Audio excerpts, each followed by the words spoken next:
Merci d'être avec nous aujourd'hui dans Ok Padre, votre émission RCF qui répond aux questions des jeunes en compagnie des prêtres du diocèse du Mans. Et aujourd'hui, je suis encore avec le père Dominique Osnet. Bonjour père. Bonjour. On continue avec vous cette petite série d'Ok Padre sur le thème « L'Église nous cache-t-elle des choses ?» On s'intéressait un petit peu la semaine dernière à la question des prophéties. Qu'est-ce qu'il faut penser des prophètes, entre guillemets, qui prédisent l'avenir ?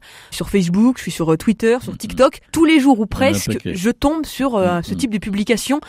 Alors, peut-être on pourrait poser un principe de base que je vais tirer du livre « L'essence du prophétisme » d'André Neher, où il dit ceci: « La prophétie n'est que très accessoirement anticipatrice. Sa voyance n'est pas nécessairement liée à l'avenir, elle a sa valeur propre, instantanée. » Voilà.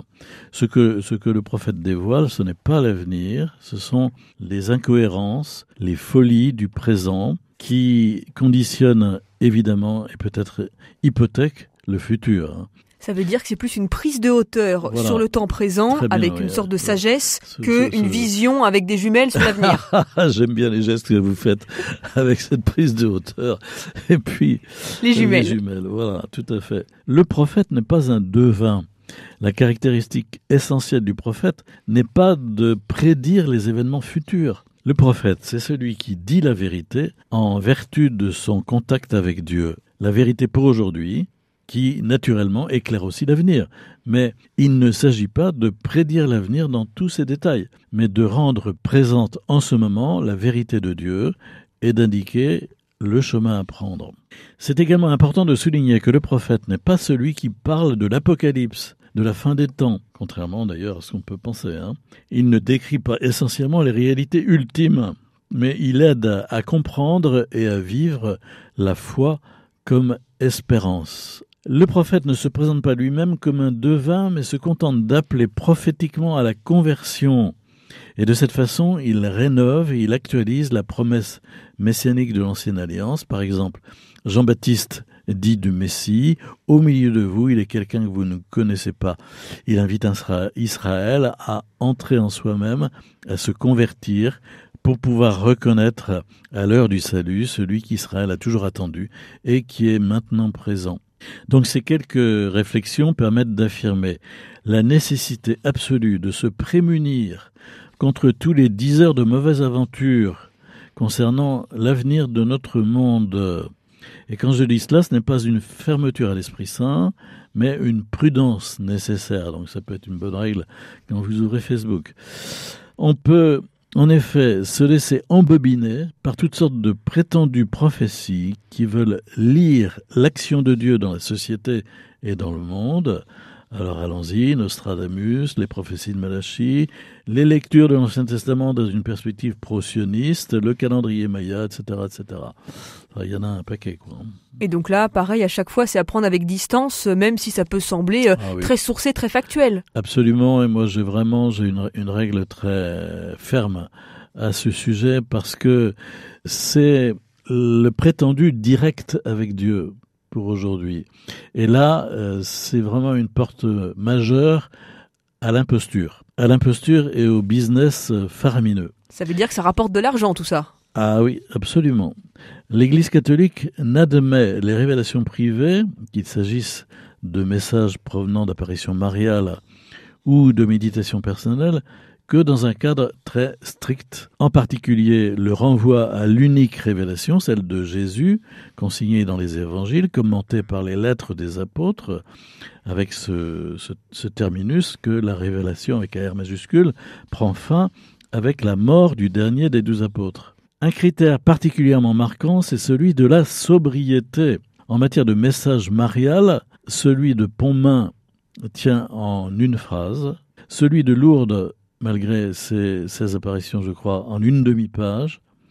C'est déjà une alerte claire par rapport à d'autres phénomènes d'apparition mariale. Je pense à San Damiano, à Medjugorje, etc., etc. Parce que là, dans ces cas-là, Père Dominique Osnet, c'est quoi le problème? Le fait que ce soit très fourni, c'est pas au contraire le fait que c'est un lieu de qualité pour les apparitions, non? C'est pas plus il y en a, plus c'est louche alors? Oui, parce que c'est synonyme de délayage.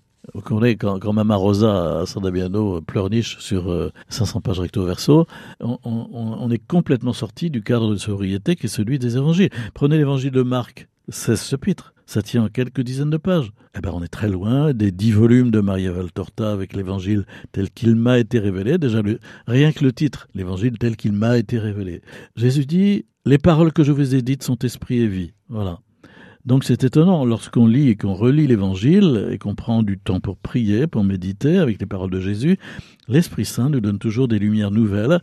Et on s'aperçoit que du vieux, on tire du neuf. Donc, pas besoin d'autres livres à côté. Ça, c'est toujours le signe d'un phénomène sectaire. Les Mormons ont leurs livres à côté. Les témoins de Jéhovah ont leurs livres à côté.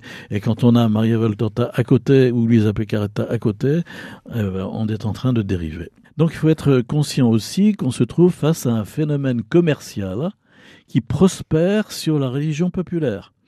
Donc de prétendus voyants ou mystiques, personnes pieuses certes, mettent par écrit leurs sécrétions psychiques, contactent des maisons d'édition spécialisées, celles-ci publient leurs livres, leur proposent des tournées de conférences pour les vendre et publient des extraits dans les revues spécialisées à publication mensuelle qui se chargent de la piqûre de rappel mensuelle.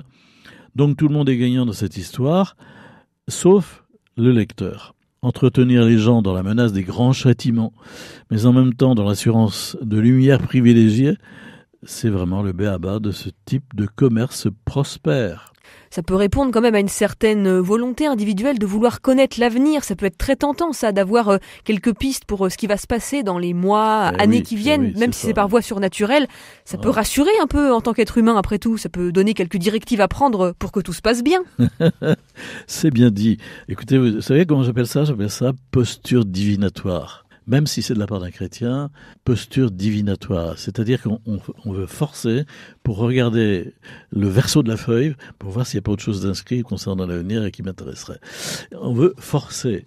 Et donc courir après des apparitions, courir après de nouvelles révélations, c'est une sorte de démangeaison dans ces cas-là, où on veut connaître l'avenir par voie surnaturelle. Mais en fait, ça ne sera pas si surnaturel que ça. Ça peut être fort paranormal. Il y a là-dessus un jugement définitif d'un docteur de l'Église qui s'appelle Saint Jean de la Croix et qui écrivait ceci. Dès lors qu'il nous a donné son Fils, qui est sa parole, il n'a pas d'autre parole à nous donner. Il nous a tout dit à la fois et d'un seul coup en cette seule parole. Il n'a donc plus à nous parler. Il n'a plus rien à dire. Car ce qu'il disait, par partie au prophète, il l'a dit tout entier dans son Fils, en nous donnant ce tout qu'est son Fils. Voilà pourquoi celui qui voudrait maintenant l'interroger, ou désirerait une nouvelle vision, ou une révélation, non seulement ferait une folie, mais ferait injure à Dieu, en ne jetant pas les yeux uniquement sur le Christ, sans chercher autre chose ou quelque nouveauté.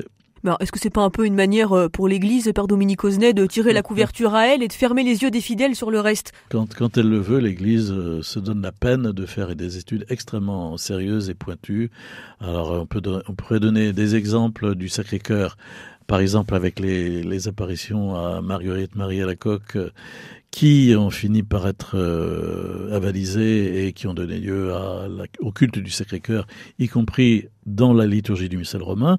On pourrait penser à la Divine Miséricorde avec Sœur Faustine Kowalska, et donc tout le travail du procès diocésain qui a été fait par le futur Jean-Paul II, puis effectivement l'entrée dans la liturgie de l'Église à travers une messe un dimanche de la Divine Miséricorde. Donc quand l'Église le veut, elle s'aperçoit quelque chose qui vient vraiment de Dieu, elle fait un travail profond sur la chose, et elle balise le terrain, et elle le donne vraiment en nourriture au peuple chrétien. Mais pour le reste, vraiment, soyons très attentifs, soyons extrêmement prudents. Il y a trop de choses trappes actuellement. Il y a des chrétiens qui sont complètement embourbés dans ce type de lecture et de fausse spiritualité. Merci beaucoup Père Dominique Osnet pour ces éléments de réflexion et de discernement aujourd'hui dans Ok Padre. À très bientôt. À bientôt.